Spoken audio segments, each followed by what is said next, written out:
짜잔.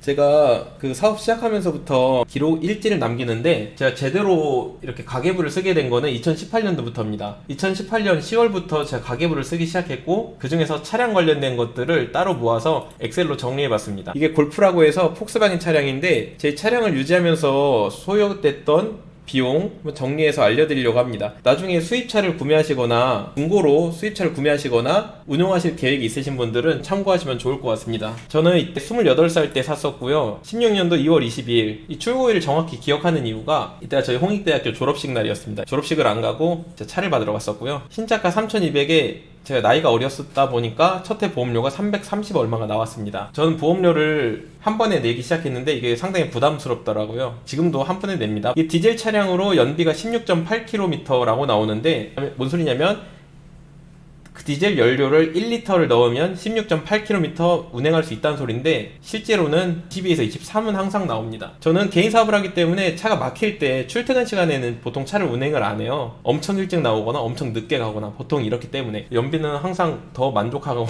타고 있습니다. 그냥 차를 정말 몰랐습니다. 소나타가 뭐고 그랜저가 뭐고 정말 차량에 관심이 없다가 16년도에 차를 좀 사볼까라고 해서 알아보던 중에 그냥 길에서 되게 봤던 귀여웠던 차, 뭔가 신발같이 생긴 좀 귀여운 차가 있어가지고 나 이거 살래 해서 샀던 겁니다. 할인을 많이 받았습니다. 그래서 4년 5개월 동안 운행을 했고 주행거리는 14만 5천 km, 보통 1년에 한 3에서 4만 km 정도 많이 탔었습니다. 최근엔 또 많이 안 타고 있습니다. 이게 첫 차다 보니까 신나가지고 막 많이 타고 다녔던 것 같아요. 근데 16년도부터 17년도, 18년도 3분기까지는 지출 자료가 없지만은 18년도 10월부터 정리된 자료가 있어 이걸 갖고 유지비에 대해서 좀 말씀드리도록 하겠습니다.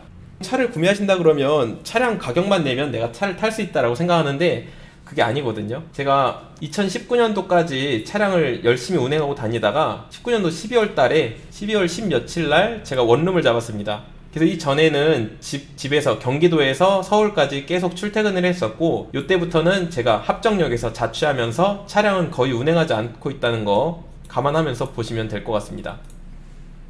기본적으로 차량은 운행 관련 그리고 관리비 두 가지로 나누어 볼 수 있는데, 주유비, 주차비, 톨비, 그리고 관리할 때 들어가는 세차, 엔진오일, 타이어, 배터리 교체, 세금, 기타 튜닝비 등이 관리비에 포함됩니다. 제가 한 분기씩 볼게요. 기름값 평균이 한 달에 28만원, 그 다음에 31만원, 24만원, 20만원, 26만원 이 정도 합니다. 19년도에 썼던 기름값이 합계가 300만원입니다. 주차비도 생각보다 꽤 많이 나가는데 19년도는 1년치가 다 있으니까 한번 보여드릴게요. 19년도 주차비는 90만원 정도 되고, 톨비는 제가 송도랑 가끔씩 뭐 지방 강연을 나가면 톨비가 좀 발생하겠죠. 톨비가 작년 한 해 동안 52만원 쓰였습니다. 운행 관련으로는 주차, 주유, 톨비까지 해서 약 448만원이 쓰였고, 이거 보험료를 이제 200만원 내고 이때는 이제 137만원 냈다는 건데, 세차비, 엔진오일, 타이어 이런 것들이 간간히 또 많이 들어가거든요. 자동차세는 정확히 기억이 안 나서 대략 넣었습니다. 이런 것들이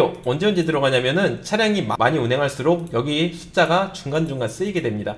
이게 생각보다 만만치 않은데 이거를 다 합쳐보면은 작년 한 해 동안 470만원의 관리비가 들어갔습니다. 보험료 포함해서. 보험료 할부로 내지 않고 한 방에 냈기 때문에 여기 1분기 그리고 20년도 1분기에는 값이 높은 이유가 바로 그런 것 때문에 그래요.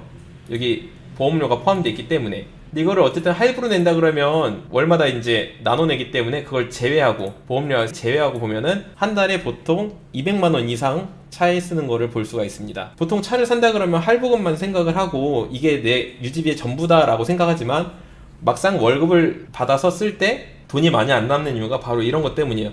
실제로 계산을 해보시면 주유, 주차, 톨비 외에도 이것저것 수리할 게 많이 있습니다. 물론 저는 차량에 큰 고장이 없어서 서비스 센터에서 수리받은 것도 딱히 없긴 한데, 이 뒤에도 고장난 경우는 없었거든요. 지금 14만 킬로 타면서도 아주 조용합니다. 그래서 수리비가 거의 안 나왔다 치더라도 이 정도 비용은 들었다는 거 감안해 주시면 될 것 같고요. 저 같은 경우는 이거를 일시불로 구매를 했기 때문에 따로 할부금이나 감가 같은 거는 계산하지 않았습니다. 이때부터 합정역, 사무실 바로 옆에 자취하면서 주유비, 주차비, 톨비가 당연히 줄어들었고, 유지비가 당연히 줄어들었고, 그에 따라서 운행 자체가 적다 보니 당연히 뭐 타이어를 갈 일도 많이 없겠고, 세차를 할 일도, 세차는 많이 했네요. 두 달에 한 번이면 많이 한 겁니다. 세차할 일도 많이 없고 엔진오일을 갈 일도 많이 없어가지고 유지비가 확 줄어드는 거 볼 수 있습니다. 제 합정에서 60만원 짜리 원룸에서 자취하는데 거의 그 가격은 뽑았다고 볼 수 있죠. 그래서 혹시 차량 유지비를 좀 계산하고 싶으신 분들은 여기 운행 관련 연비 계산에서 내가 몇 킬로를 탈 것 같아 라는 계산과 함께 이 항목을 같이 고려해서 계산해 보시면 좋을 것 같습니다.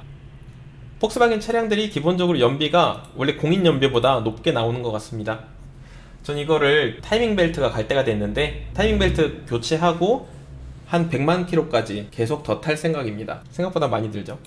타이어도 좋은 걸 껴가지고 비싸고, 이게 그래도 입문용이라고 하지만 그 차량 가격이 비싸버리면은 차량 가격뿐만 아니라 엔진오일도 그렇고 타이어도 그렇고 소모품료들이 기본적으로 다 비쌀 수밖에 없습니다. 그걸 좀 고려하시기 바랍니다.